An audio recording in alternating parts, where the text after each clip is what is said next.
This is the Tech Addicts podcast.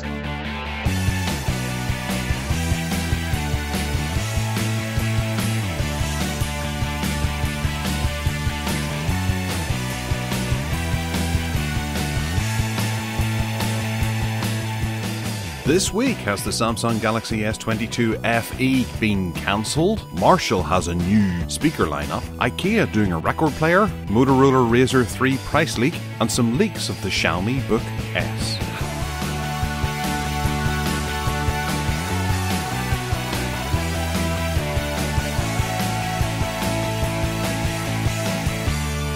Hello and welcome to the Tech Addicts podcast. We're back this week after taking an impromptu week off due to dinosaurs.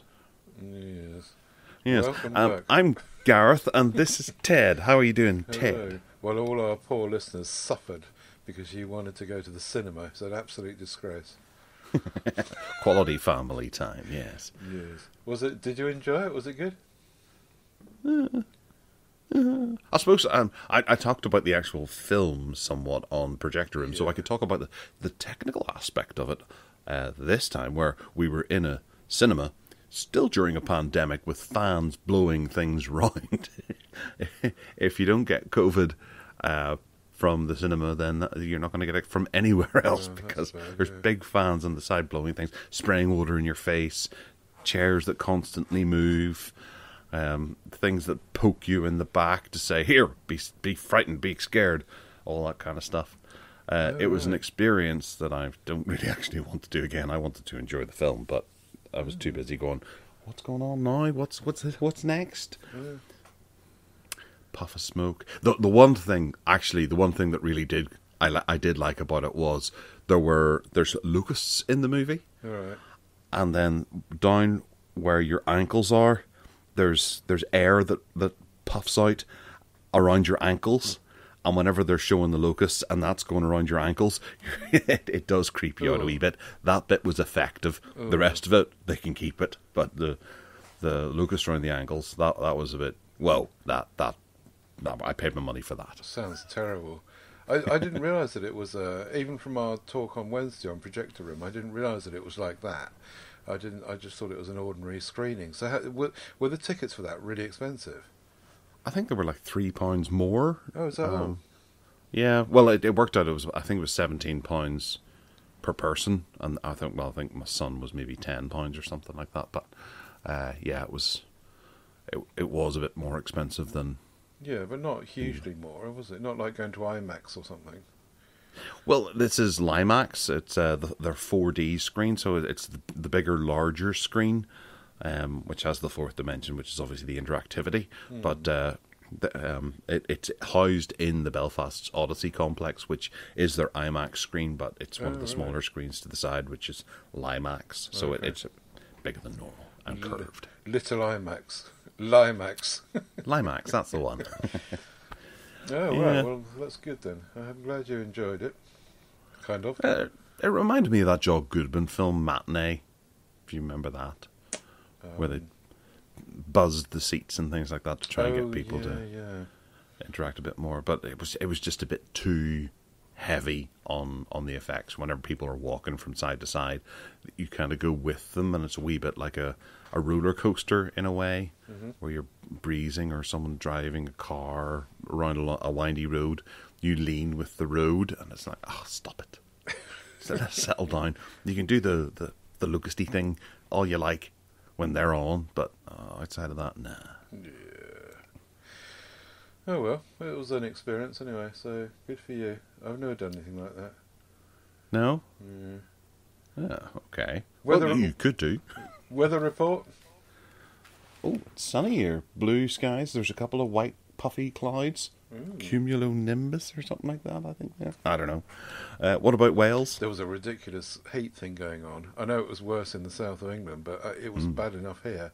24 degrees officially, but I measured 27 here.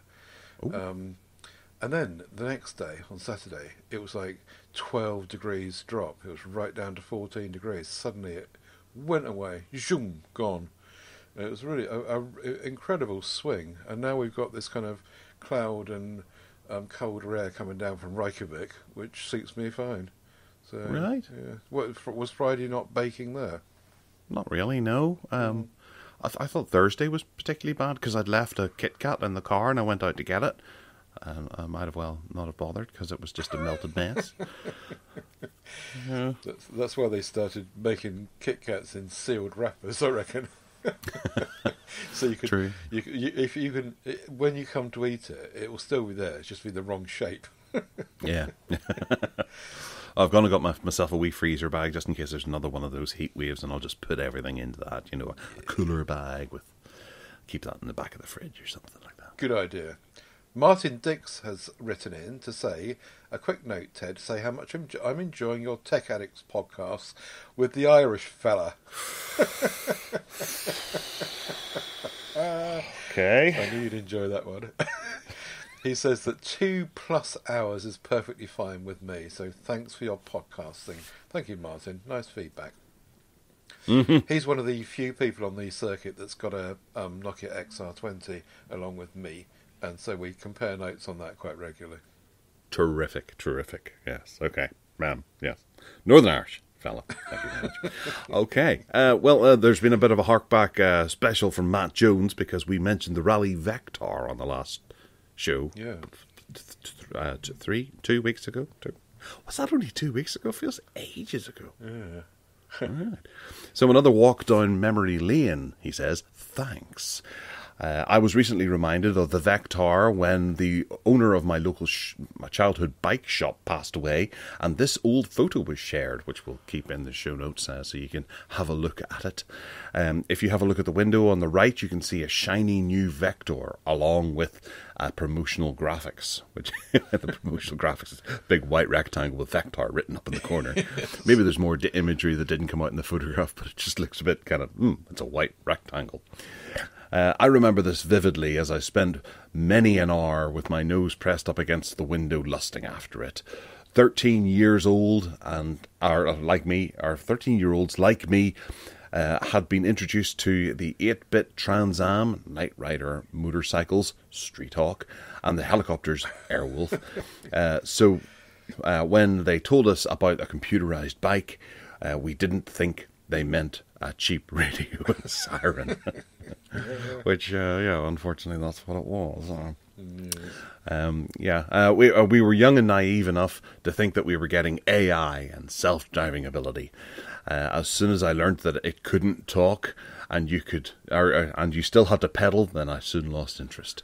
And I think the spoilt brats that got them for Christmas were gravely disappointed. Hardly agree, but that's a beautiful shop front as well, something that we don't really see these days. 2 blokes in overalls, possibly with oil stains and that kind of thing, and they're stock out on the streets, and it's not as shiny and minimalistic as you start to see the shops that are adorning the high street these days, where they have 3 or 4 bikes in there, and you walk in and you're supposed to be oohing and eyeing it at a bit like an Apple store or something like that. But it's Hayward Bros, cycle and moped specialists. Very nice. Yeah. I think that... no, actually, I don't know where Matt lives. I was trying to stab a guess at where it is, but I can't remember now. Oh, I don't know. Whit. Maybe it's Whitchurch? Whitley Bay? Whit something. Anyway, yeah, those old signs like Ever Ready, and STP, there's not an STP there, but SO, that sort of, those old 70s signs. Mobulette, do you know what that is? Is that a type of no, moped, maybe? Don't know. They've got a moped outside as well, haven't they? They do, Cycle and moped specialists. Yeah. I bet those were really big in France, weren't they? Every year we went there for a holiday, you'd see those sort of cyclable mopeds that... dynamo driven or something like that, and zipping around town. The ones you actually had to pedal to start. Yeah. Yeah. Great days. True. Right, Ian Barton is next on Google possibly scuppering ad blockers. So what this article is about, which we'll link to in the show notes, is that Ian has linked to the Register's report on the fact that Google may be ripping out the ability of things like uBlock Origin with Chrome and the like in Android as well, everywhere in Chrome, so that people can't block ads, which obviously is in Google's interest to do, because that's their business model to sell advertising, and that makes them less money because people are blocking the adverts, blah blah blah, and they're painting it up, of course, as a security measure, and they're saying, yes, we're looking after you because these are routes by which malware and stuff can get into your browser and cause you harm, and if you want us to look after your passwords in Chrome and your banking details and blah blah blah, then you have to trust us to not have these. So yes, that's the story. Yeah, I think at the moment that you can use some of your ad blockers and let through Google Ads, but then obviously some people don't have that turned on because they don't want to see any ads whatsoever. Right. But then, ad blockers are not the be all and end all. They like to say the Pi-hole tends to block a lot of ads as well. So if you go beyond that, people are going to have to take more severe measures to be able to block out the advertising, because ads can just be so bad. But yes, the ad blockers have done themselves some extreme damage by having nasty ones that are in there. And was it one of the well-known names like AdBlock Plus or something like that went and stuck in some stuff that they shouldn't have for a while. One of them did anyway. Right. I think that's damaged the whole lot. Yeah. It's a difficult one, isn't it? Because we want to, and most people are not going to know the first thing about pie holes and other ways around it, and VPNs and rerouting your IP address and blah blah blah. Most ordinary people are just going to be saying, "Oh, look, as an ad blocker, I want to use that," and they won't be able to. You just have to get used to it. I find that on my phone is the worst. I've got it organised on my computer, and it works fine, and I don't see that many adverts. But on my phone, I want to use Chrome on my phone, but there just doesn't seem to be any way of stopping it, and it's littered with crap all the time. You've got to be very selective about where you go and where you don't go, I guess. Well, yeah. I get a bit of a shock, a reminder of how bad ads can be, because I don't see any in the house because I've got Pi-hole and the uBlock Origin running as well, so minimal amount of ads. Then whenever you go outside your phone, it is like, oh, crikey. Yeah. I'll wait until I get back home before I look this up. Exactly. Oof. So it's all a bit tricky. Yeah. Anyway, Jeremy Harpen is next on the Sony neckband SRS-NB10. This is a thing you dangle around your neck, and it's got a speaker in it and Bluetooth connectivity. And this is not the posh one, the expensive one that is also a media player. So instead of having headphones, you put this thing around your neck and it blasts the sound into your ears. This one is more like a business tool. I was getting ear troubles with continued use of in-ear or over-ear headphones on too many Teams and Zoom calls, Jeremy says. Like many, my working world has reversed since the pandemic. Instead of 80% in the office, I'm now 80% working from home. This headset would not make any sense in an office environment. It's comfortable, very, very comfortable, all-day wearable to an extent that you end up not noticing it. Sound quality is fabulous for listening to voice calls, podcasts, casual radio listening. But as I say, don't bother if you want it for music. Get the more expensive, posher one, which is about 250, 260 quid, as opposed to this one, which is... How much is this one? I think it's 130 or something, isn't it? Anyway, call clarity is excellent. 75. So, is that even cheaper than I thought? Right, okay. Well, there is a £135 one. The white one's 135. The black one's 75. Oh, okay. Maybe it's on special or something. Yeah. It does pick up louder background noises, although call clarity is excellent. Battery life is a full 5 days working week. So I'm assuming by that he means like 8 hours a day for 5 days, 40 hours, although he doesn't quite specify that. USB-C charging, so it's good for a quick top-up. Takes a couple of hours to fully charge. And the build quality is excellent, as you'd expect from Sony. Bluetooth never drops. Multi-point to 2 devices, like the XM 1000 headphone XM4s. Exceeded my expectations and is definitely now my main device for work calls. Excellent value for money. It's an interesting idea, isn't it? An interesting thing to do if you're working from home. You don't have to worry about... and you can walk around the house with it, which is, another good thing. Go to the lab or make your coffee, and you can still be talking to the bank manager. Yeah. I wonder how it sounds at the other end with people tuning in, because I think that's always the harder thing, where maybe you've got a pair of in-ear headphones or whatever that have a microphone built into them, but people always take into account, this is really good because the people phoning them sound good and they're talking directly into their phone or using Teams or whatever. But whenever you are speaking back to them, the audio, the microphone inside whatever it is you happen to be using isn't just at that high standard that you would maybe have had if you're talking directly into your phone or a dedicated microphone for the call. Yeah.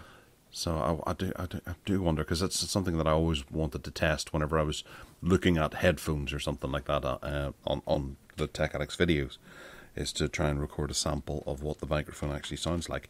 And quite a lot of the time, they're really not as good as you'd expect. No, you work from home some days, don't you? Do you just take phone calls like by your ear with your phone, or do you have another solution? No, I take them by phone. I've got a work iPhone that I don't think I have access to the Bluetooth on that. It's all kind of locked down, so I just have to pick it up and answer it whenever it does ring. High tech. Oh yeah, or just send them a message afterwards saying sorry, I was in the toilet. Or just say email me. Just email me. Come on. I don't want to talk to people. No, people are bastards.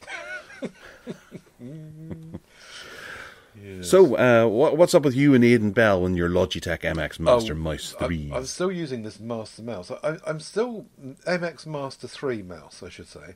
I'm still finding that it's quite taken me a long time to adjust my hand.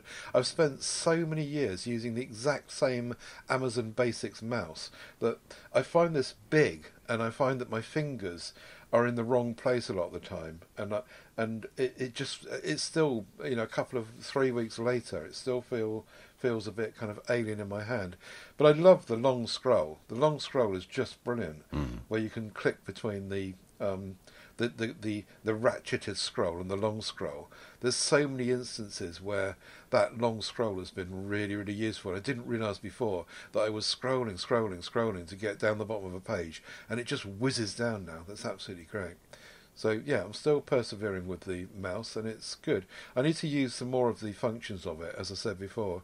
I started to use the left-hand wheel a bit, but it's going to take time. Hang in there. In the meantime, I've got this new monitor, which I was going to mention last week, but it's okay because it's given me another week to get used to it and to try and work out what's what. It's a 32-inch monitor and MCI optics, and it's slightly curved, not wildly curved like the ones that you look at sometimes. But it's really nice. I don't know what else to say about it. It's 1440p, so 2K monitor.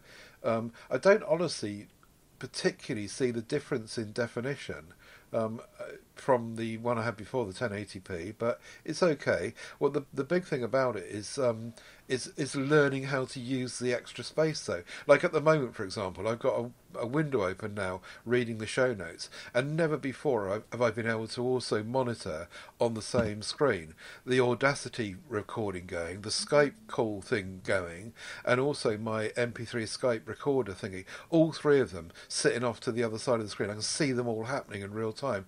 And before, if I wanted to look at those, you just had to really Alt-Tab out to them and look at them and see what's going on. So the extra space is brilliant. I've been playing with fancy zones to try and make the most of those kind of window things. That's part of the Power Tools thing, the Microsoft thing. But I think that mainly I've been using like this kind of swiping windows to the side in Windows, and then making two windows quite a lot of the time. One window on the left working on while reading the right one, and vice versa. It's really interesting. I know you've been doing this for years. This is all old hat to you, but I've never had a monitor of this size before, and it's really interesting learning curve. Yeah, I haven't been using Fancy Zone, but I might give that a go after the show and see how that works. Yeah, it's good. I like it. Yeah, no, it is. It's great being able to resize things and have little windows off to the side and things to monitor and stuff. You could even use your old screen as well and put it to the side and have your Outlook or something running on that too. Yeah, you could, or you could have it in portrait orientation, because my old monitor does go both ways, and I could have a reading panel with that one if I wanted to. That's something for down the line, and we'll see where we go with that. But yeah, it's really good. Working between just having more working space, really interesting, and I'm really glad I did it, and someone else paid for it, so I'm even happier. And your desktop background is Ana de Armas. Fully clothed, folks, fully clothed. Yeah, let's not go there. Yeah, the whole background thing is another thing. I mean, if you use some of those Stardock tools like fences, which I'm not using at the moment, but you can really play with background imagery and layouts of home screens, regardless of what you're doing with Windows. I've found it all very interesting, particularly looking at Ana de Armas. Yes, well, so do most people. Right, okay. Well, let's get into the news because we're 20 minutes in. Whoops. Yeah. All right. So Marshall have launched a large soundstage for folks. Obviously, you are a big fan of their home speakers. What can we expect from these? There's 3 of them, isn't there? Yeah, there is 3 of them, and they're emulating the models that have already come out. Basically, the Axon, Stanmore, and Woburn, and the difference is that they've re-released these. I hope they don't I'm sure they'll be all right doing this, because they must have done their market research. But the difference is that they're trying to push these out for people using them with media devices and challenging the soundbar kind of people that are doing that. So they've upgraded the build slightly to push out the speakers, some of the speakers inside them, to make them wider and broader, and just the sound stage is better for a big screen TV, that sort of thing. But they're selling them alongside. They've also beefed up the power a bit. So the original Acton, Stanmore, and Woburn models, 3rd generation, were portable devices, so you take them out, they've got batteries, and these have not got batteries in them, so they're powered. They're designed to be sitting with your telly, really, as a big soundstage thing for your media. So that's it, really. And they're, how much are they? Quite expensive, I think. Can't find it. The Acton 3 is about £240. The Stanmore 3 is about £350 maybe, and the Woburn 3 is about £550. Right, I should have done my homework to compare that with what the non-versions are, but I think they're significantly more, because they've beefed up all the specs and the output and stuff. So yeah, lovely. I do like Marshall stuff. Yeah, they do look particularly impressive with the big Marshall logo across the front of them. Yay. Looks nice. Yeah, it looks really nice. Okay, and moving on to the next thing, which is IKEA. I happened to notice this just on one of my news feeds. I think it was Lilliputting put it out, possibly, or Input, maybe. The IKEA are doing a little record player. And it looks like a cute little record player, because obviously vinyl is coming back and they're getting in on the game. But it's a wee one, which I think it's going to be one of those sort of artistic ones where the record kind of overhangs the actual unit itself. Yeah. But with IKEA putting their effort into it to make it, oh God, What's happened now? The cat's jumped in the window.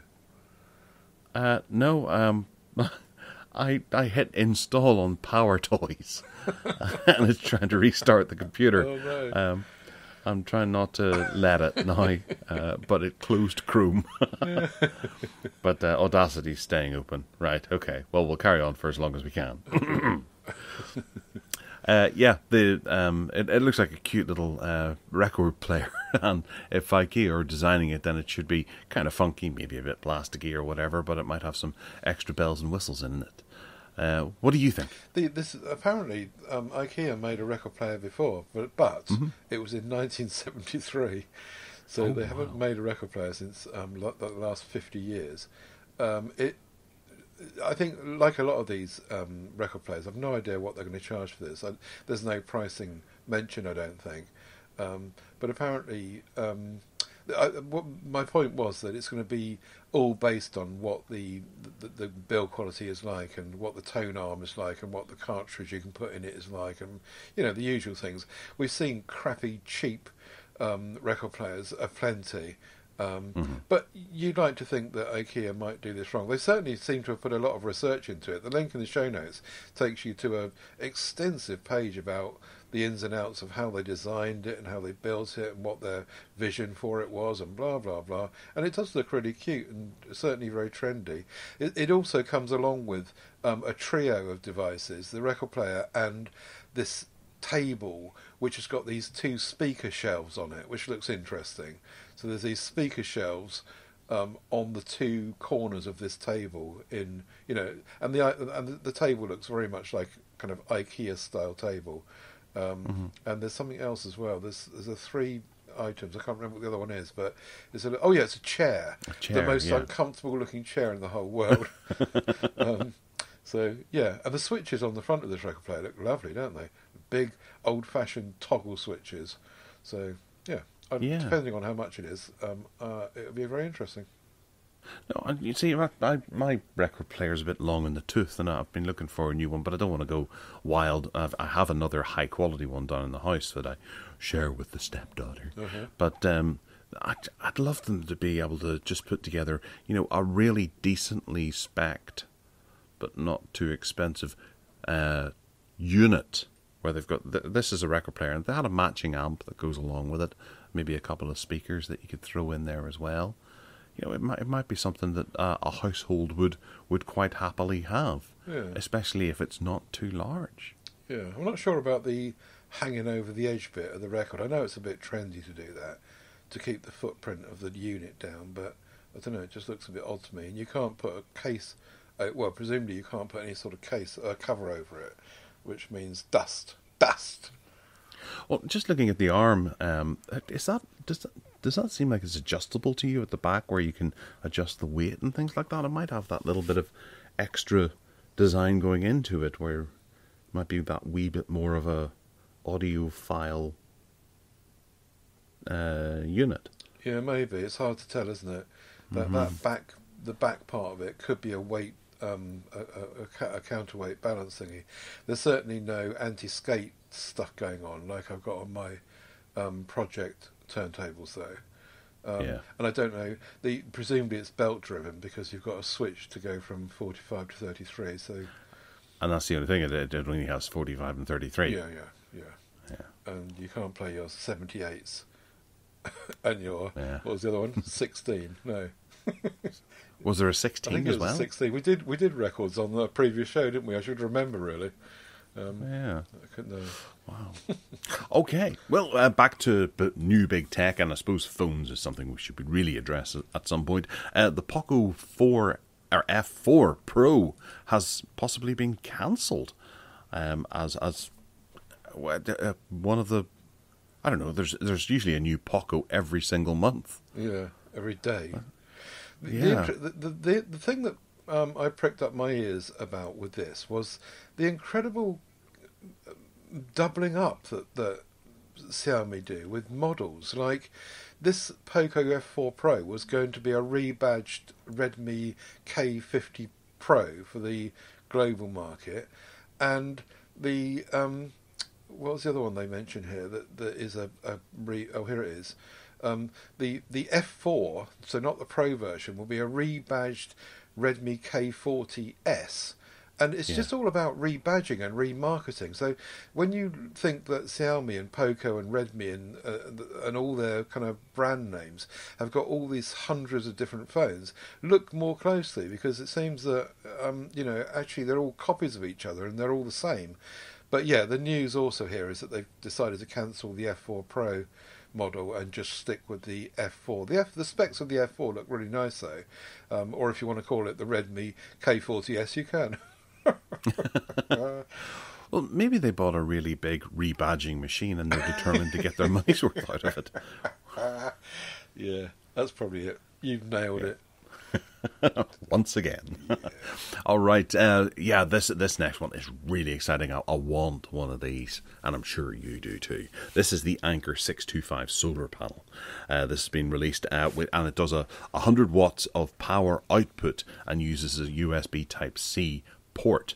So you can use this. There's 4 panels on it, and it folds up quite nicely, and you can take it with you, and you can use it to, charge whatever you need to charge on the way. The solar panel has a built-in 15 watt USB Type-C and a 12 watt USB Type-A ports, and it allows you to charge 2 devices simultaneously. Now that whenever you see some of the pictures, you'll see a phone plugged into it and an iPad plugged into it, and it's this huge array of solar panels. And it does seem a bit of overkill, if anything, but I think that's just down to the fact that it's only got 2 ports for you to be able to do that. But what you can do is you can plug it into their big battery pack, of which I can't remember, that the XT60 is it called, and you can charge that and take it with you. So it's like a caravanner's dream. To be able to have power on the go and be able to top it up on the go too. That's the 521 powerhouse. That's the one then. Yeah. So this is obviously something that you'd be excited about as well. And I think Steve Litchfield bought something similar to this, didn't he? Yeah, he did recently, and he was just expecting the Russians to cut the electricity and gas off, so he was trying to find other ways of generating power to keep things going. But the problem with this is that it's $329. This is not a cheap option. So if you're doing it, if you're doing this in order to make sure that you can have power when there's a power cut, fair enough. But if you're doing it to save money, it ain't going to do that. Well, not in the short term. You've got to recoup $329. Then if you've got a 521 powerhouse, you've got to reclaim the whatever it is for that, 400 quid or whatever for that, etc., etc. And also the claims here are that the smart sunlight technology will make sure this works, even if it's cloudy. Yeah, we've seen those claims before. Come to the UK, Anchor, and try that out. Not in the middle of the Arizona desert, because they don't tend to work in North Wales when you are needing your power. But yeah, okay, we'll see what they say when they actually arrive. Well, to give you an idea of the charging power of this, there's the 521 powerhouse, which is a portable power station. What size is it? I'll just try and get the deets here. 256 watts. It doesn't actually say. It's equivalent of 20 phones. It doesn't say the battery size in it, but it would charge that in 4.1 hours, depending obviously on how the Arizona desert. So I would say that you probably actually need 2 of those. So you've got one charging while you're using the other. And if you're in North Wales, you need 10 of them. Yes, and 10 solar panels too. But yeah, it's nice to have a sort of folding. It's obviously not something that you're going to install in your home. This is for you to take with you and be able to charge stuff whenever you're on the beach, or if you're camping, then you can get a little bit of extra juice. Strapping it to the top of the caravan if you're camping would probably be a great idea, and then it can charge things whilst you're driving from A to B. I think that would be a great idea, but. Yeah, I do like the idea of these, and I think that they are a necessity, maybe a necessity coming in with all the stuff that's going on at the moment. You might need one of these more than you might actually think at some point in the future. I wonder why we're not seeing portable, personal, other energy grabbers, like, little wind turbine. You go down the beach and you've got, instead of this solar panel, you've got a wind turbine which you put up, and if you're camping, that you can harvest the or stick it in the sea when you go to the beach, and you have a turning thing that the waves change. Why is it all just solar power? Let's look at the other ones too. Well, yes, I suppose you could say that, but generally people go on holiday to hotspots, so the sun is the most likely thing that you're going to have there. If you are looking for some sort of hydroelectric power generator, then you have to go to the beach. That's the phrase. But you see, for example, right, you were talking the other day, recently, the other month, about the fact that you've got solar panel stuff around your house that powers outside things. Yeah. Good example. You live in Northern Ireland, like North Wales, where it's quite windy. Why is there not an option to have a little turbine on your house somewhere that turns and powers that instead of it being solar, which, can be unreliable? I have actually been looking at that because on a windy day, the gust that blows between my house and my neighbour's house is fierce. Yeah. Believe me, I know, because I've been up a ladder whenever it's blown at me and I've almost died. Yeah. I didn't die. Hence the fact I'm here now. Some people wish that I did, but I didn't. Well that I'd love to be able to harness that and put a windmill in there. And I'm sure there are options, but I just don't see anyone sort of coming out and saying this is the option you need, because you've got to keep them oiled, you've got to get the bearings that are right inside it and stuff like that. And I think there's probably more that can go wrong with it than a solar panel, which you can just set down and leave there for a while. It requires virtually no maintenance. Yeah. Obviously, it's going to go after a while, but it doesn't need as much maintenance as a whirly burly thing. Yeah, I do get that, and maybe the energy you get from the sun, from solar, is significantly more than you could possibly hope to get from a little wind turbine on your chimney stack. I don't know. Presumably, scientists are looking at this and looking at alternatives. But then you could also put a little hydroelectric thing in your sewer so that every time you run the water and it flows away, it'll turn and generate a small amount of... Exactly. Why is that not out there? Yeah, absolutely. I agree. Yeah. Probably get blocked or whatever. And it would keep rats out too. Saw that in the news. Rats are coming up people's toilets and biting them in the bum. But you would still need to maintain it, like you said just now. You'd need, the turbine would need oiling and maintaining, and you'd have to. And you wouldn't want to after a Saturday night. You get down in the sewers and start doing that with your tin of 3-in-1. Who was eating curry last night? Okay, next up is the Anbernic, RG353P. This is a little retro gaming handheld that looks a wee bit like a Super Nintendo controller with a screen in the middle of it, kind of bigger, expanded. It reminds me of something else, but I can't quite put my finger on it right now. It's got twin joysticks, or Joy-Cons. It's got a D-pad. It's got 4 buttons, X, Y, and BA. And there's a start button, a select button, and then 2 little extra buttons either side of the screen. It's going to retail for around about $130. It's coming or available for pre-order yesterday. It's got 2 gigabytes of DDR4 RAM. It's got 2 micro SD cards readers, which is always useful. And it can do a bootable Linux distro. And the second one can take up to 512 gigabytes of storage.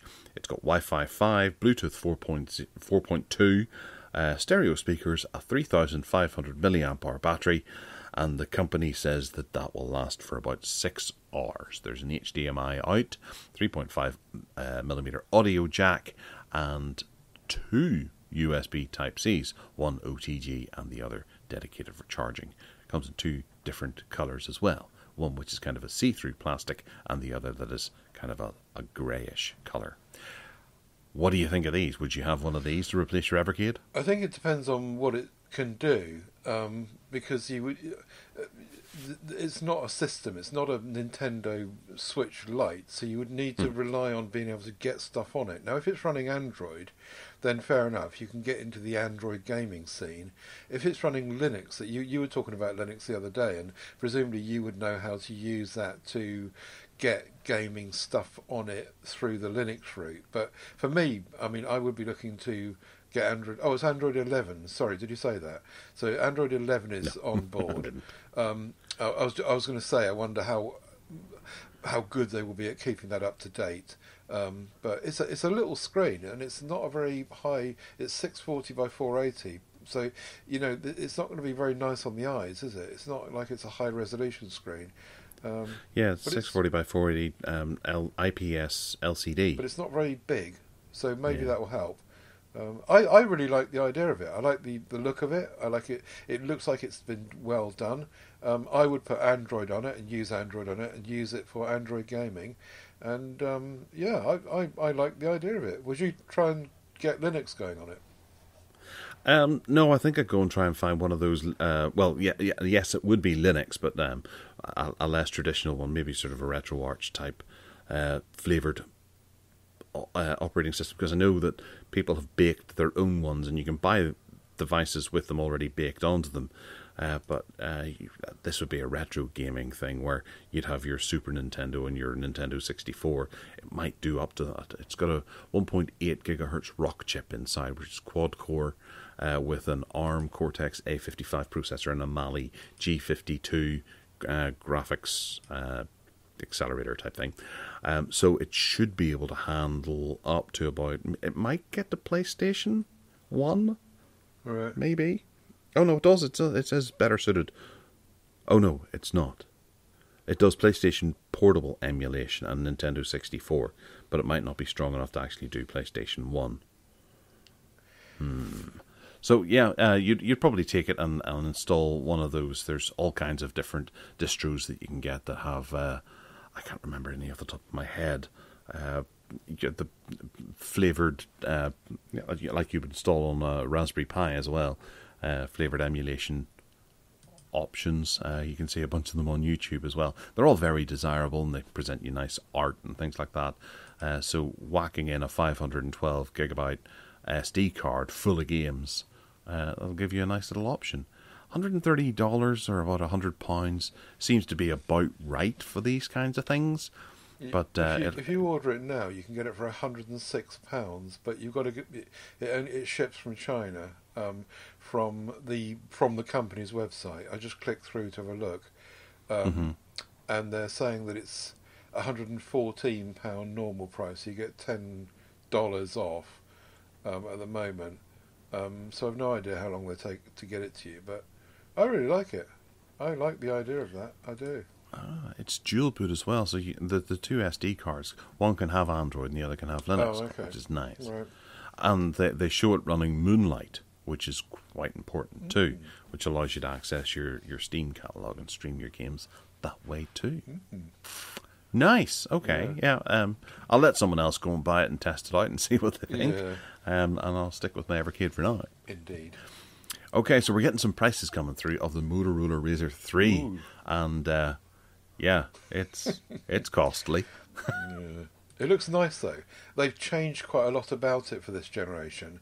I mean, for example, they put the fingerprint scanner on the side instead of on the chin, or the second generation was around the back, I think. And they've upped the specs. So this is a serious, instead of being a kind of, second-rate device, this is a serious bit of kit which has got up-to-the-date specs. It's going to have the Snapdragon 8 Plus Gen 1 chipset and 12 gigs of RAM and 512 gigs of storage. This looks like they've actually this time taken it seriously, as Samsung are doing, I think, with the Z Flip 4, not making it a kind of second-rate competitor, and hopefully they've paid attention to the battery as well. So if you're getting all that and it's a serious flagship, then actually €1,149 doesn't feel as though it's that bad. Because that's stuff full of cutting-edge specs and loads of RAM and everything. The big question will be what they've done with the fold in the screen, and whether, I mean, the first generation was just a joke because there was a big gap behind it when you folded it, and you think, what? You've got to be joking! You can't release a device like this. The second one was a bit better, of course, but this one, I'm hoping, and I would love this. I would really, really like to have one of these, yes, I haven't got enough pennies, but maybe when it's second hand somewhere. Yeah. I suppose I still think, yes, it's got good specs in there, but I don't think people are buying this for big specs. They just want that kind of that small phone in their pocket. And I reckon if they managed to get this in for about €800 or maybe €600 with lesser specs, people would buy it. I really do think people would. Well, we'll see. Yeah, there needs to be a foldable option that is cheaper to get people on board with it, because no one's going to. Yeah. It will eventually, but the nice thing for me about this is that it's not a Samsung. It's a clean Motorola version of Android, and you know how much I like that. And I would much rather spend £1,000 on this than I would on the latest Samsung flip phone of the same kind of design, because of those things that I just mentioned. Sorry, I interrupted you. No, you're fine. I'm looking forward to you going out and getting one of these and reviewing them for us. Great. Yes. Look forward to that next week. Excellent. When's it coming out, or is it out? No, it's kind of still half rumour, I think. I mean, these rumours these days are, definitely reliable leaks and stuff. The answer to your question is I don't know. Okay, so not next week. We'll catch up with you later on. Okay, some news that did come out. Wait, hang on a second. This says the 7th of February 2020, but I heard about it just the other day. Oh, dear. It was in the news. I'm going to have to search and see if I can find another article about it, because it did pop up that Apple are back in court about slowing down their devices. Yeah. But that article I've linked to is a lot older. I know Samsung have been in trouble for that this week. Maybe you got them confused with Samsung. They were being sued by, was it the Italian government or some government somewhere? Oh, sorry, somebody somewhere. Was it France? They were taking Samsung to court anyway for. Or was that to do with batteries and charge? I don't know. Let's miss this one out, shall we? Well, I found it. Of all places, it's on the Daily Mail from 3 days ago. Does Apple really need to slow down old phones? Tech experts claim that performance throttling does preserve battery life and is not just a cynical trick to make you buy a new device, as Apple faces a lawsuit here in the UK. So, yes, I wasn't wrong. Right. I did read it somewhere. But the one thing, whenever I read through the other article, which isn't this article, it bothered me because it was across all iPhones. They were gradually slowing them down because of battery degradation, and that would cause it to possibly spontaneously explode and nuke your house. The one thing that it still did it to was if you went and had your Apple iPhone's battery replaced by Apple because there was a fault with it, maybe after 2 years. Remember, they were doing that whenever they had problems with their batteries and people getting short memory states and things like that. You were able to take your battery in and change the battery out, swap the battery out if there's a problem there. They were still doing it to those devices even though they had a brand spanking new battery in there. They weren't able to discern between the two different types of iPhones that were out there, the ones with the old batteries, the one with the new batteries. They didn't reset the clock or something like that, or reset the checker. Right.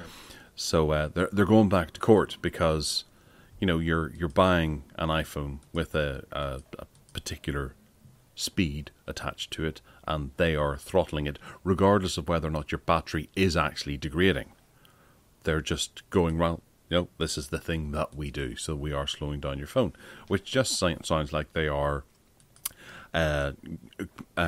changing the terminology so that it makes it seem like they're protecting people as opposed to ripping people off. Right. Yes? Okay then, I'll take your word for it. I can't see the article. We'll make sure there's a link in the show notes though, won't we? Well, basically it boils down to they need to start doing phones that don't have sealed batteries in them, and you should be able to change them yourself. Yeah, that would be the easiest way around this. Fairphone United. True. Okay, so what's happening with Samsung? They are using a technology that is developed by a Dutch firm to be able to tell you how much battery is left in your device. And obviously they're not paying into the patent that was defined. It's a bit like your car predicts how much fuel you have left to be able to make the rest of your journey, based around the amount that you use your phone. So there must be some sort of special algorithm in there that this Dutch company, that I'm not even going to attempt to pronounce the name of because I would just make a hash of it. They have this algorithm that allows you to tell how much battery you have left based around how much you use your device for particular things. Yeah. So it's like a personalized way of doing it, rather than you've got this much of the battery left. Given how much you use social media or mapping or all those sorts of things, the features in your phone, they're able to judge on your usage as opposed to everyone's usage. Indeed. So yeah, it's another patent argument, isn't it? Somebody's claiming that someone else, we developed this, you're using it, pay us some money, and we'll take you to court, and then a judge somewhere can decide whether or not you can use it, or whether it's closely akin enough to what we're doing. And Samsung are big, so they're a good target for the Nederlandse Organisatie voor Toegepast Natuurwetenschappen onderzoek. Of course, that's what I was going to say. Very well done. Excellent pronunciation skills. But yeah, it's another courtroom patent fight, isn't it? How exciting. We just love our courtroom patent fights. Word is that we won't be getting a Samsung Galaxy S22 FE.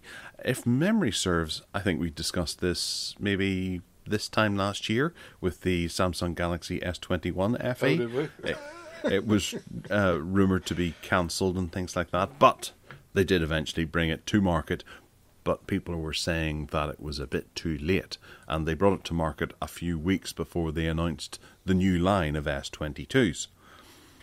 That was the big problem. They're as bad as Xiaomi, aren't they? They keep rebadging things.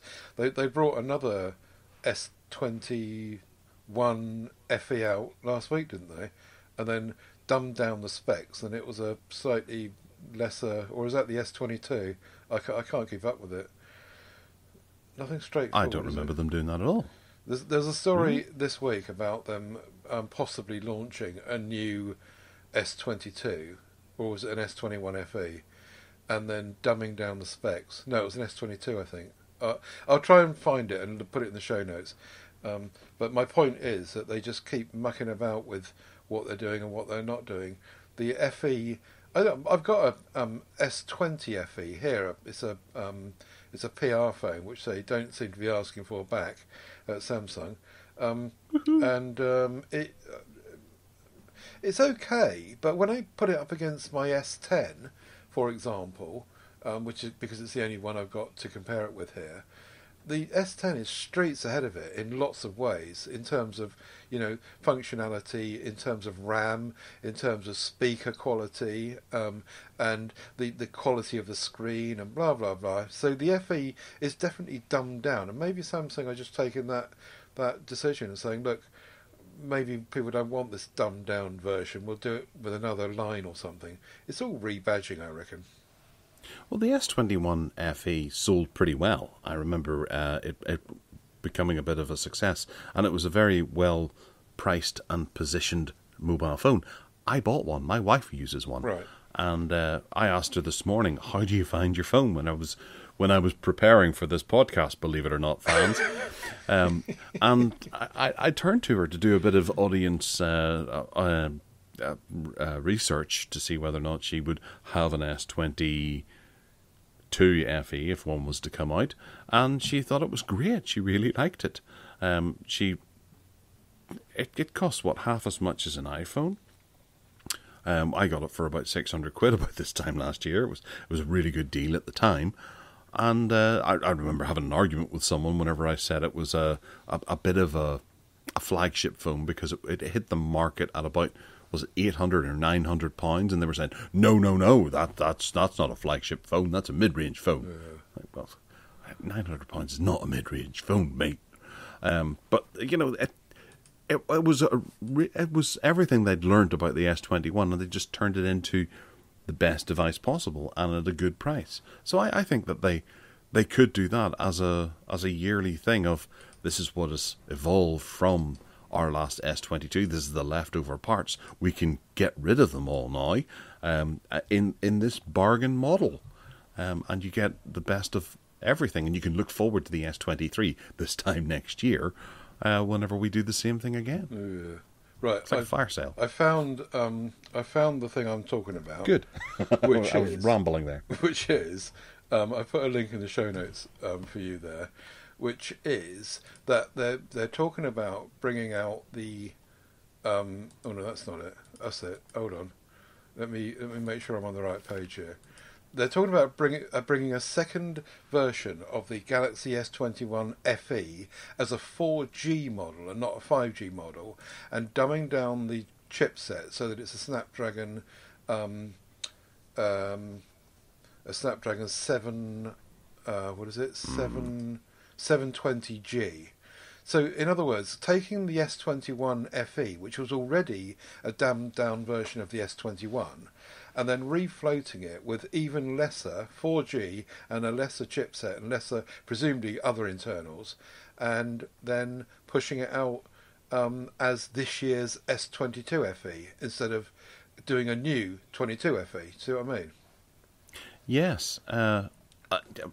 But isn't that what their A series essentially is? They just dumb it down, and rebrand it in a different way, even so more. it'll be direct competition for a phone that they already have. Yeah, I agree, and this is why I'm saying about them getting confused with what Xiaomi are doing, and Motorola. You know, like pushing out millions and millions of phones, and no one really quite knows which is which and what they're doing with what.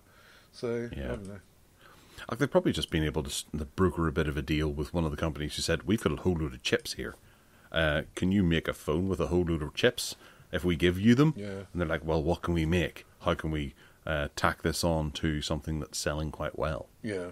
And I think 4G phones are absolutely fine still. You know, this reliant on 5G is still like half a decade down the road, I reckon. So buying a 4G phone now to save money is a good idea.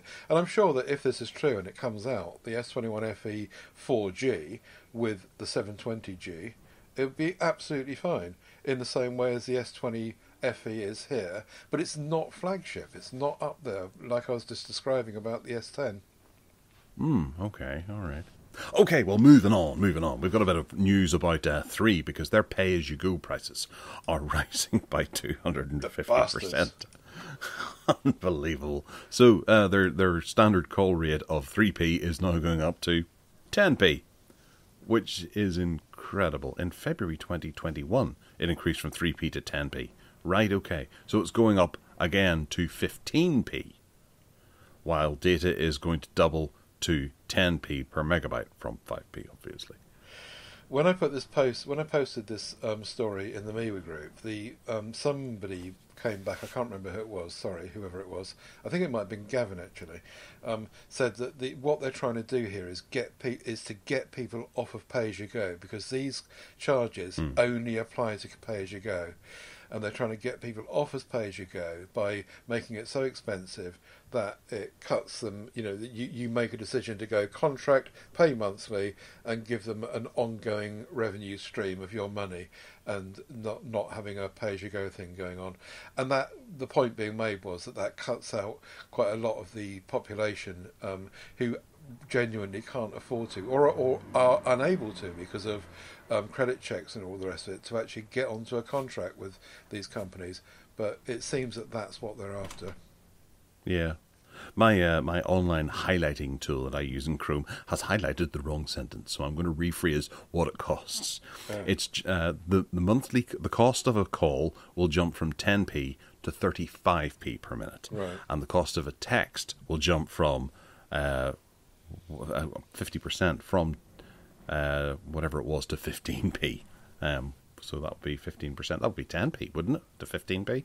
That's 50%. Don't pay-as-you-go contracts, inverted commas, don't pay-as-you-go users also get like unlimited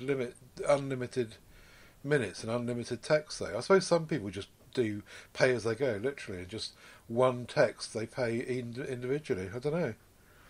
Yeah.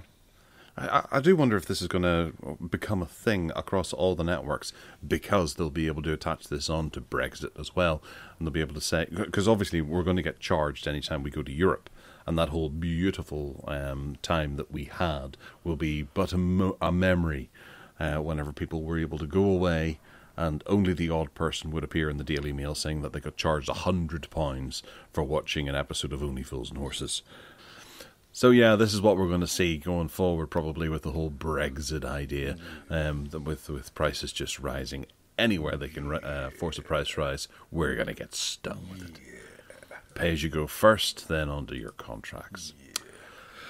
So, ZTE Axon 40 Ultra is going to be released globally. Yay! Ooh, that's very nice, and it's coming out in 2 days' time. 6.8 inches. Gosh. That's the size of my Nokia XR20. I shouldn't really complain. It's a full HD plus AMOLED display as well, with 120 Hz of refresh rate. Very nice. A triple 64 megapixel camera on the back, a 16 megapixel under display camera, and a 5000 milliamp hour battery. Does 65 watt charging too. I take it you're going to have one of these. Yeah, alongside my Motorola Flip. Yeah. This is gorgeous. 3.5 times optical zoom, which sounds interesting. I've got a feeling we mentioned this before on the show, actually. And that 3.5 optical zoom, genuine optical zoom, no hybrid claptrap going on. This is the real deal with OIS, so it's a proper pucker thing. But I still think it's too big, you know. It's coming with Android 12, which is great. More devices coming out on manufacturing lines with Android 12 is super. My OS 12, in my experience with ZTE Axon devices, is quite unblemished from the vanilla version of Android, and stacked full of all sorts of specs you might want, right up to 1 terabyte of storage. 1 terabyte of storage and 16 gigs of RAM. Stereo speakers. Yeah, it looks really nice, doesn't it? No Qi charging. ZTE, I don't think they have ever done Qi charging in anything. Can't remember if there's one oddity in that or not, but still a lot of these Chinese manufacturers don't value wireless charging, and you'd think they would be on it because Apple have adopted it. And usually that's what happens. You know, everyone else gets it, or certain people get it going with Android. Then some years down the line, Apple say, yeah, right, we'll do that now. We'll do it properly. Fair enough. And then everyone follows. But they don't seem to be following. Yes, absolutely. It's important to note that at the moment, if you click through to ZTE's website, you can buy this today, but you have to put down an early bird purchase of $1.99, but then that'll save you $50 off the total price. So if you want to get the 12 gigabyte version with 256 gigabytes of storage, that will work out as $899, and you can use 1 voucher per order. Oh, the 1 terabyte version is not available worldwide. Oh, that's a China only thing. That's very annoying. Oh, yes. No. That's you not buying it now. Oh, flip. Hang on a minute. Oh, yeah. The 512 is China only as well.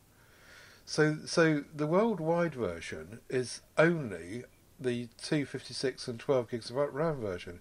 Those lovely super duper versions we won't be able to get. Well, not directly anyway. Yeah. Browsing through ZTE's website, they've got lots of nice stuff, actually. There's a 5G indoor CPE wireless system, which looks quite nice. Yeah. Very nice. Yeah, ZTE are a good little company. I've liked them in the past. They seem to disappear off the radar every now and again, but the Axon stays loyal. Yeah, the ZTE came into a bit of trouble with the whole kind of Trump thing. They were on the list of potential next targets for. That's right. For saying that they were in with the Chinese military and don't trust your data with them. But I don't know. Well, exactly. That's what people should just say. They should trump at it. Yeah. Okay, the Samsung Galaxy X Cover 6 Pro. What is that? I think we spoke about this on the show before. It's a rugged phone basically, but I think what we were saying before was that this is the first time it seems that they've upped the specs in a rugged phone, and I'm not sure why it's made it onto today's hit list of things to talk about. Is there news with this? I can't remember now. I don't know. Is it not? It's not yet announced either. No. Well, forget I mentioned it then, because we mentioned it before. It's another device that's coming out with Android 12 out of the box, though, which is great. And it's a rugged phone, so it'll be challenging the likes of the XR20 and other devices. But there's no Qi charging like the XR20's got. Oh, yes, absolutely. Yeah. Well, more excitingly, there is the Xiaomi Book S, which is a 12.4-inch tablet. I believe this has a Qualcomm Snapdragon 8CX Gen 2. Maybe that's the CX is because they can't do the appropriate apostrophe or something like that. I don't know. With 8 gigabytes of RAM, and it's likely to feature a 5G option, so it might be a nice 5G tablet. I always forget about Xiaomi whenever we're looking at tablets, don't we? But a 12.4-inch is going to be a biggie, obviously, and I think it's a wee bit off-putting for some. I like a nice 10-inch or 11-inch tablet. I always feel my S7 Plus is a wee bit too big. They're what do you think of this? after Samsung, aren't they?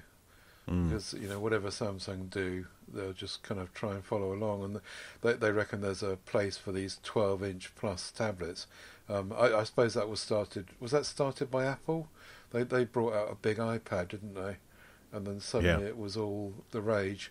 But I still like the thought of the Mi Pad 5 personally from last year, which I've never actually seen. I don't think I've seen it on sale. Somebody on the MeWe group, PSC Classifieds, had one of those for sale, but he lived in Holland or somewhere in Scandinavia, I think. And it was. I don't think it's on sale here.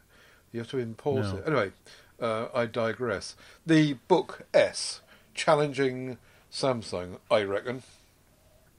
Yeah, I'm actually just looking at the Pad 5 again, because I have been thinking about getting rid of the Samsung and going for something else. Mm-hmm. Just to flavour it up. I've had the Pad for a while. You'll lose the Dex, though. That's the annoying bit. Yeah, I haven't used it since, I don't know, since I first bought it, to be honest. Right. You won't miss it then. No. Well, and I use my Chromebook more so than anything else, so yeah. It's a wee bit too big and bulky. Anyway, moving into Flap Your Trap about an app, and we're coming to the end of an era, I suppose. Microsoft's Internet Explorer is being done away with. It's been officially retired after 27 years of horror. I'm not going to get in any way emotional about this because I know it's going to be on my work computer until the day I die. They'll just use it insecure and unsupported. Yeah, because we have it and Edge sitting there, and it's everything we do opens up in Internet Explorer, and we can't swap it over to Edge by default because it's all locked down. We have to cut and paste the link into Edge to be able to get security on it. Yeah. But tell us some of your fond memories of Internet Explorer there, Ted. I don't know if I've got any really. It's not something I used routinely. As soon as Chrome came along, I mean, when was 27 years ago? I think it was just after 26 years ago, wasn't it? Yes, thank you. 1990 something, is it? I can't work it out. My brain doesn't work. I don't know. I don't do maths. No. So, back then, I suppose I wasn't using Chrome because Chrome wasn't around. But I probably did use Internet Explorer. But I just don't have any memory of it. I just, as soon as Chrome arrived, and it just took over everything I did. So forget about Microsoft. And you dabbled with Edge, didn't you, for a while? And you were sold on it for a while, and then went back to Chrome. I'm faffing around because I can't remember anything to say about Microsoft Internet Explorer. Yeah, I can't remember the last time I opened it. There's going to be a point where you just don't ever open it again. It'll be gone. Yeah.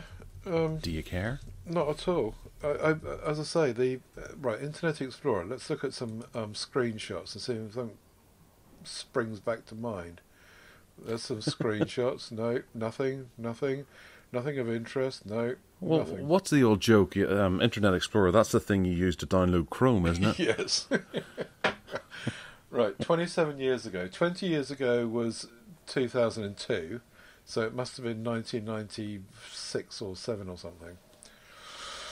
Yeah, I suppose. You see, in that era, I was into AOL. So I used AOL, and the Netscape Navigator, was it, that was baked into AOL. And as soon as, I think it was in 1998, that I went to AOL, and I just used their browser, whatever that was. And then Ask Jeeves came along. Oh, flipping heck. Wow, yeah. Great days. So, yes, moving along. Yeah, not too bad. I'm still on Xiaomi's website. Oh, I've managed to get the Pad 5 down to 274 pounds because it's got 120 hertz refresh rate on it. Yeah. Right, we'll skip back to hardware for the hardline. Hardline for the hardware. Well, I'll maybe leave that open and possibly order it later on. I do fancy that. It looks quite nice. Okay. And talking about Internet Explorers, bringing me out knives. Ugh. All right.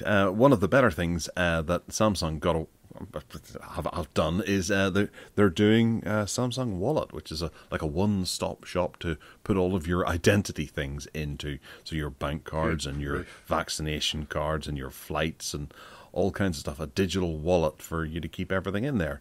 And they got rid of their Samsung Pay for some reason, didn't they? But they're maintaining Samsung Wallet. Yeah. I don't. Do you trust Samsung with everything about your life? I mean, I know that I would say the same about Google. That I completely am in bed with Google and I trust them and blah blah blah. And I suppose if you lived in the Far East somewhere, you'd probably say the same thing about Samsung. But to me, I don't think I want to trust Samsung with absolutely everything I trust Google with. Don't know. What do you think? I think I'll steer clear of it. Obviously, I have my Samsung tablet, but I don't have a Samsung phone to go along with it. No, you've gone all Pixel. Yeah, and I'm happy with that. Good. I think that's maybe why I'm looking for a new tablet as well, because I'm just sick of Samsung's thing. Right. It's too much. Okay. But then Xiaomi's probably going to be the same way, isn't it? It's going to have your MIUI with all their gubbins and stuff. To some degree, although I think it's slimmer, it's thinner than what Samsung do by some margin. But it depends, because the cheaper Xiaomi devices tend to be kind of bloated out with all sorts of stuff. As you go up the line, it becomes a bit less so. I don't know about the tablets, though. You'd have to look into it. Yeah. I can't order that anyway. It won't let me put in the name of my city because it doesn't recognise the postcode in Northern Ireland. So, grand. It's another cross to bear there. Right, Microsoft Defender is getting a bit of an update. What's happening with Microsoft Defender? Right, I've got a bit of feedback here from... Microsoft Defender is now an app that you can download onto your Android phone, your iOS, your device, your iPhone, your Mac computer or your Windows computer, blah, blah, blah. And they reckon they're going to protect you from everything that is out there that could possibly try and grab you and novel you. And the question was, particularly in relation to Android phones, about, do you need this? Is it really... I've installed it on my Pixel, and I looked at it and I thought, yeah, well, it's given me some things, it's telling me some stuff, and blah, blah, blah. Anyway, we put this out to the MeWe group, and our developer friend, Malcolm Bryant, fed back, and his view, I think, is to be taken seriously and trusted, because he's a developer and he understands what goes on under the hood. And he says the following: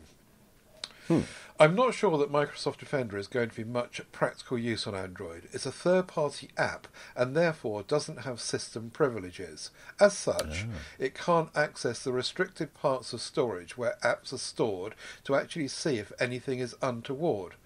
What it can do is check the inventory of installed apps by name and presumably compare to a known list of malware. But Google Play automatically does this anyway for free, so Microsoft Defender is not adding any value. In terms of checking links, as far as I know, the only way it could do this is to use accessibility features to intercept everything that's displayed on the user's screen and check for anything that looks like a URL. If I'm correct, there will be some performance penalty there as well.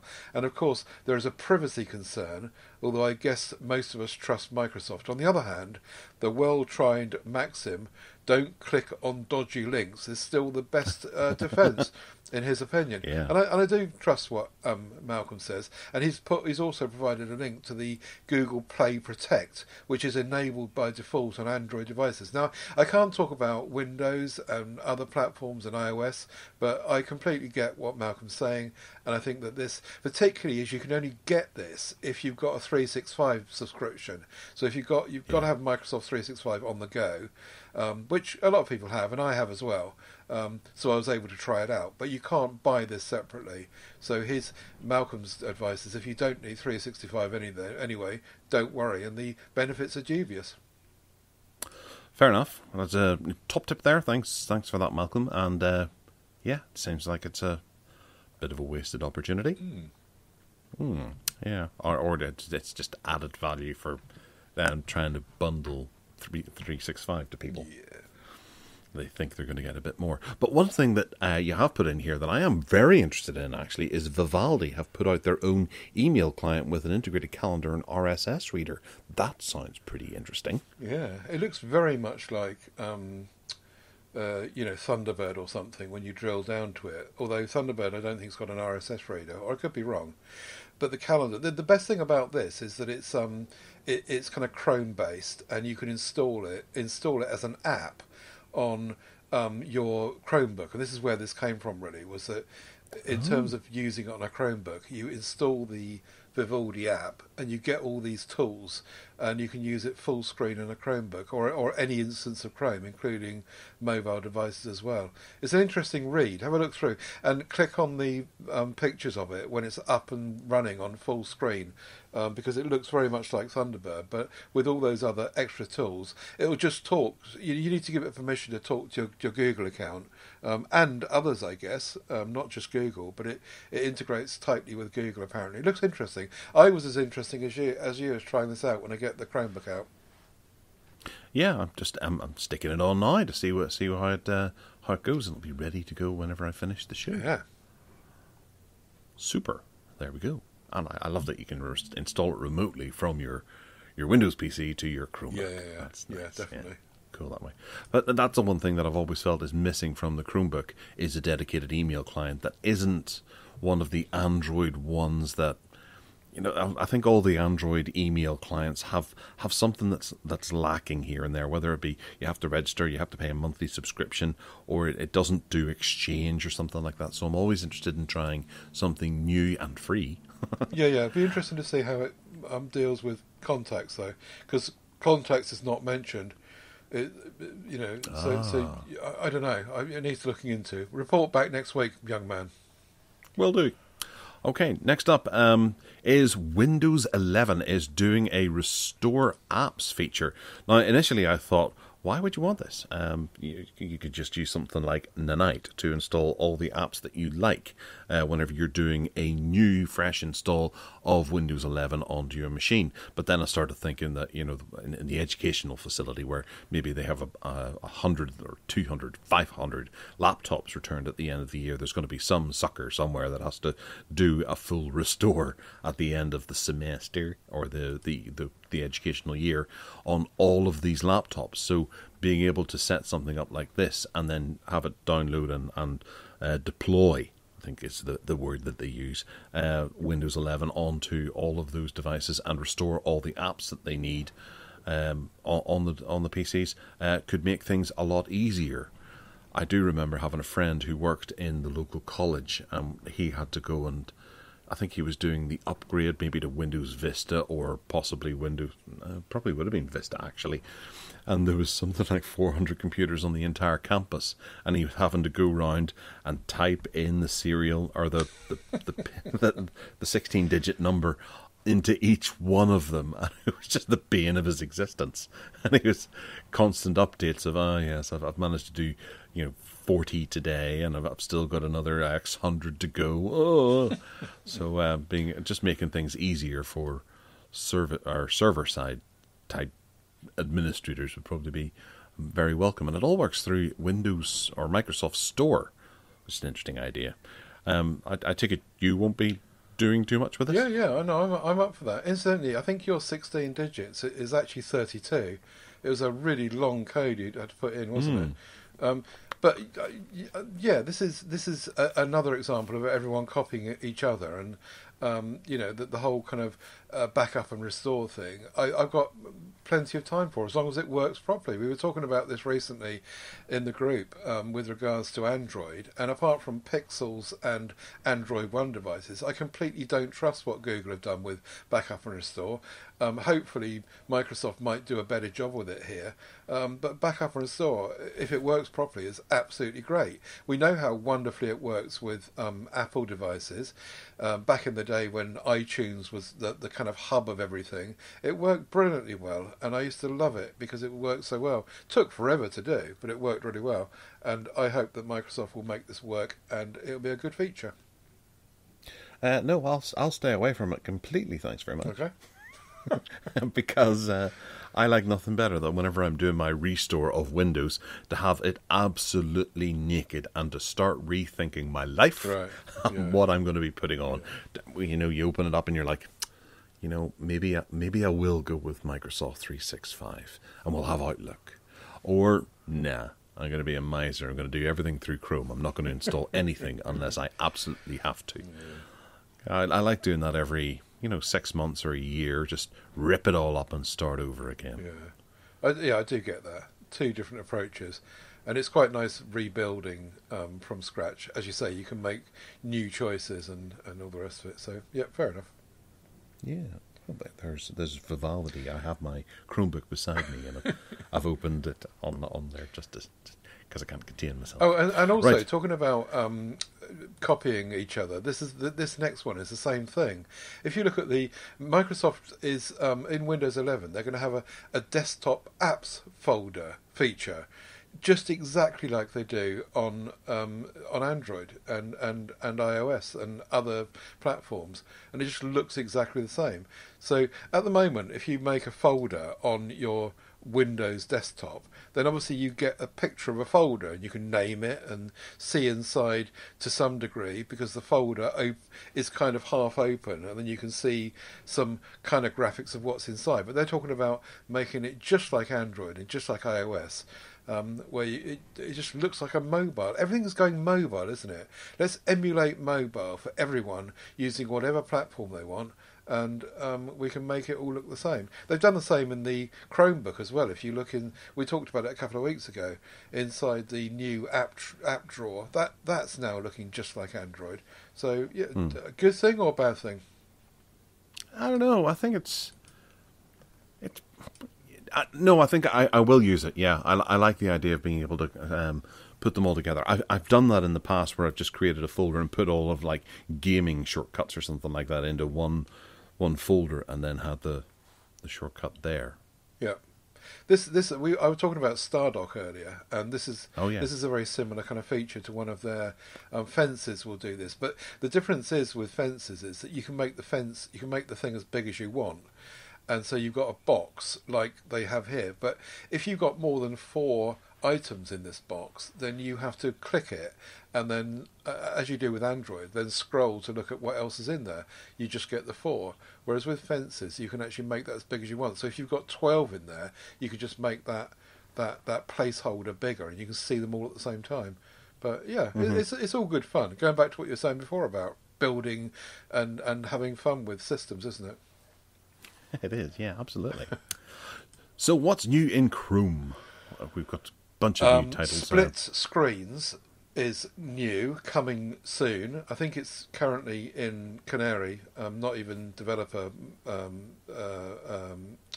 channel. So you can then split the screen, like I was talking about earlier.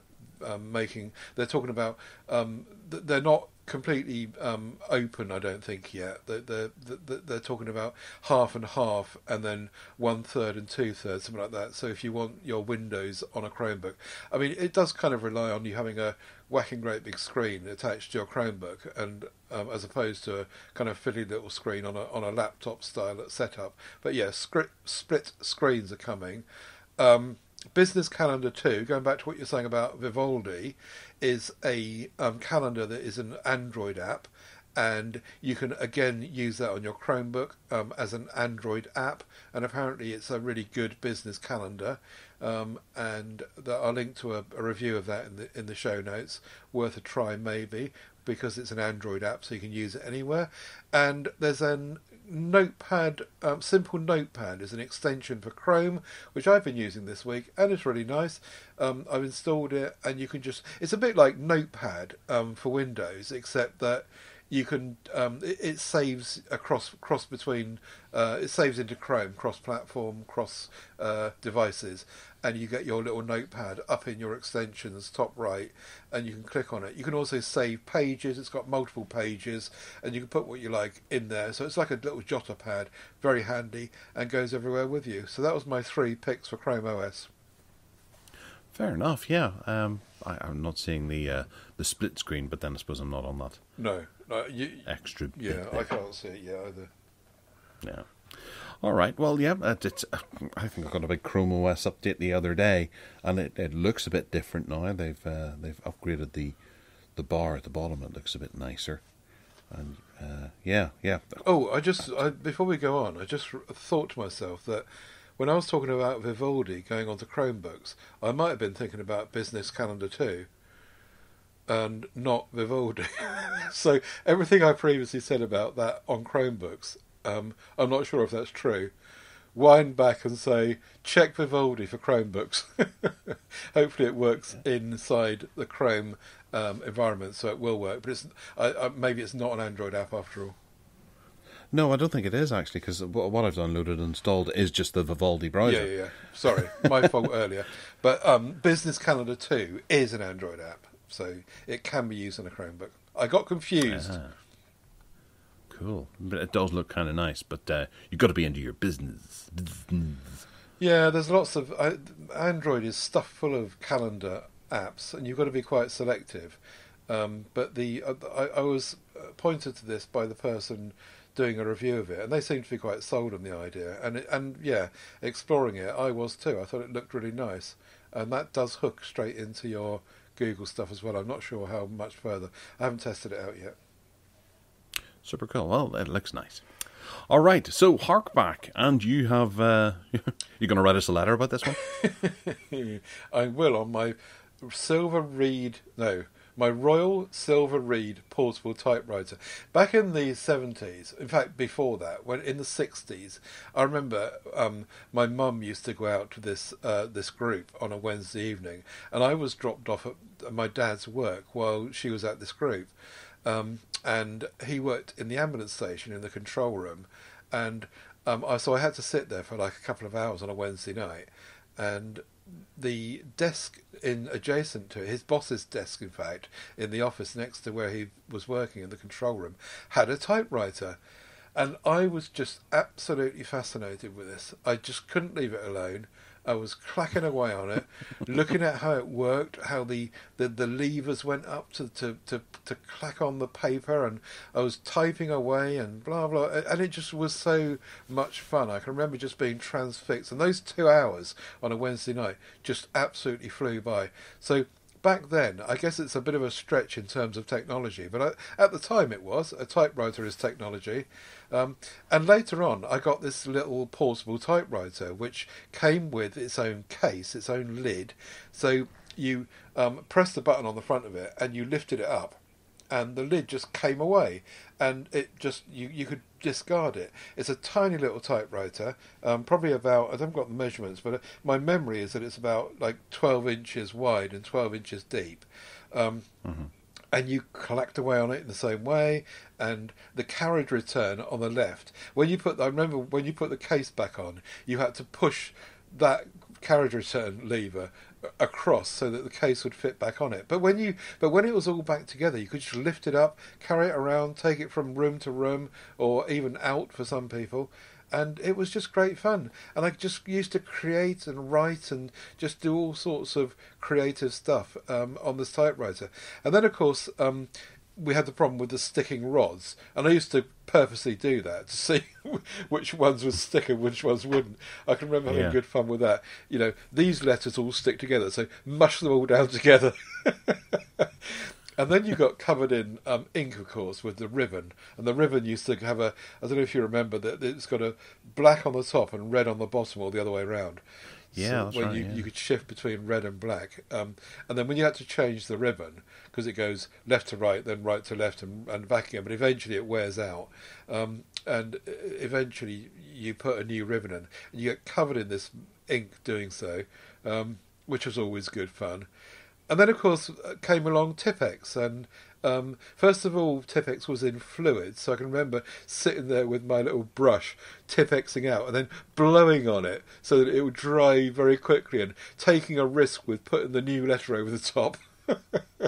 Mistakes were fixed.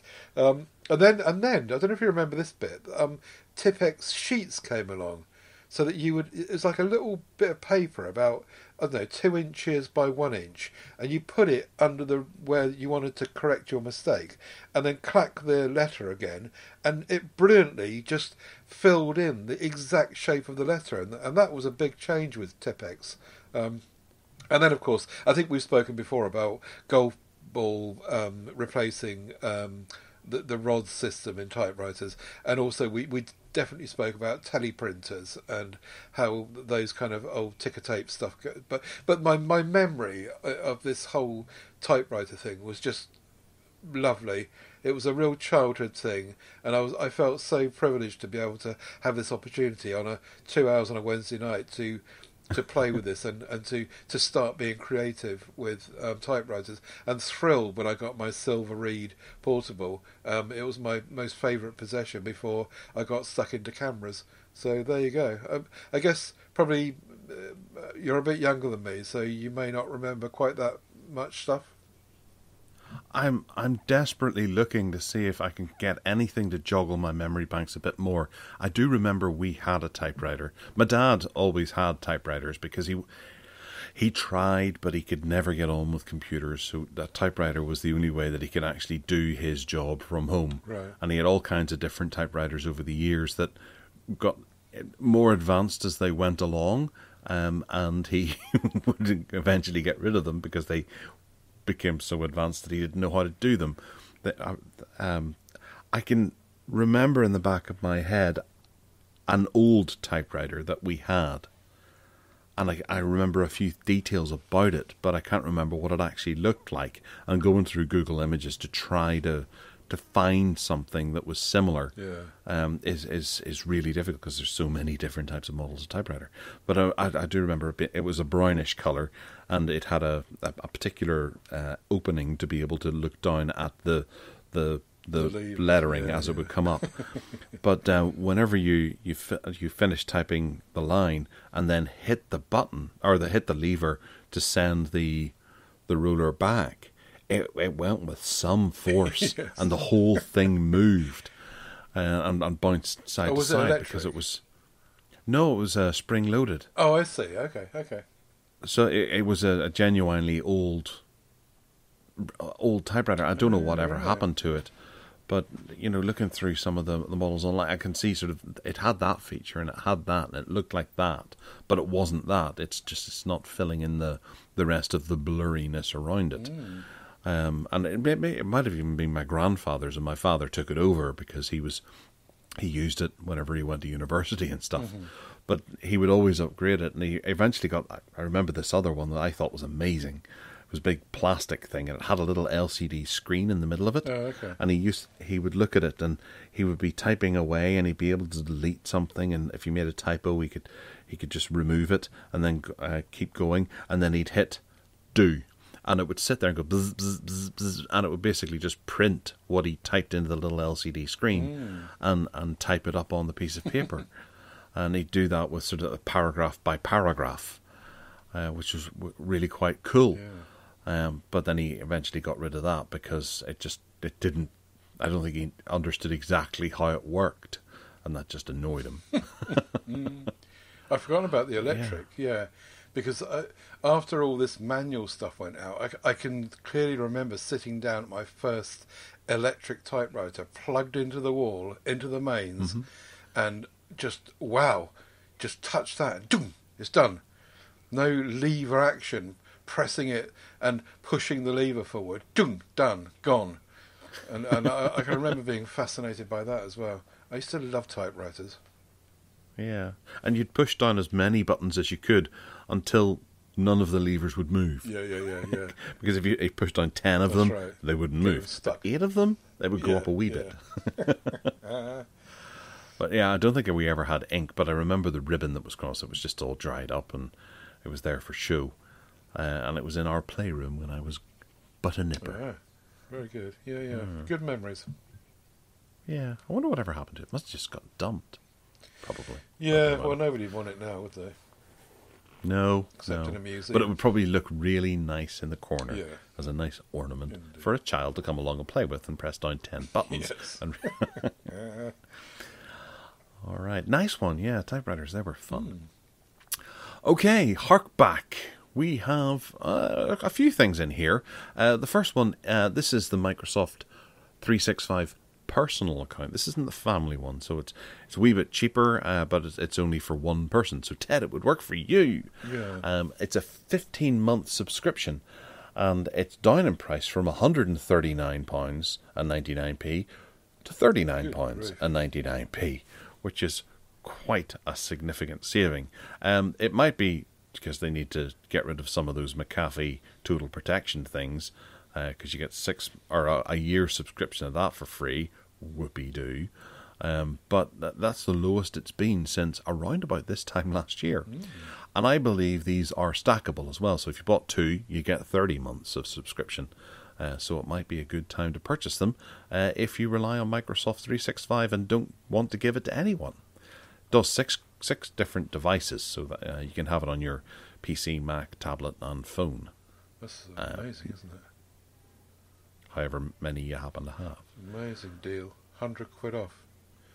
I worked that out all on my own.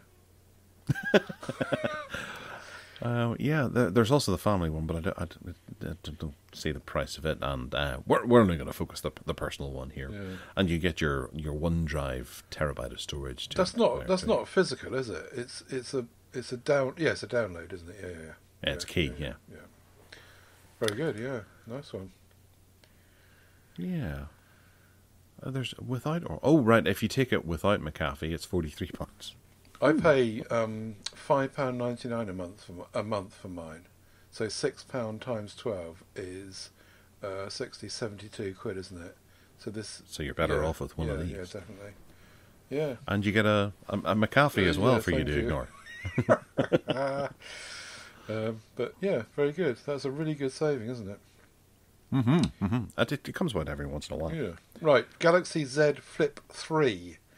While everyone's lining up their money, their pockets, their saving banks for the Flip 4, they're starting to push this out a little bit cheaper now.